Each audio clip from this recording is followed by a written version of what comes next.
How to add countdown sticker to TikTok video. To add countdown sticker to your TikTok video, first of all, launch the TikTok application on your device. Then log into your account and tap the plus icon from the bottom navigation bar. Now simply record a video or select any video from your gallery. Once you're done uploading the image or recording it, you simply have to tap on the sticker icon from the right hand side panel. From here, all you have to do is scroll through the interactive overlay layout or simply use the top search bar and then search countdown.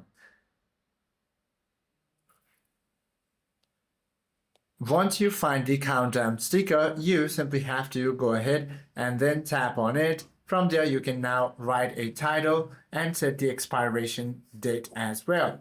And then proceed to adjust the placement and tap down on the bottom right corner or tap next. Then proceed to post your video. Hope this video helps you out a lot. If you have any questions or queries, do comment down below.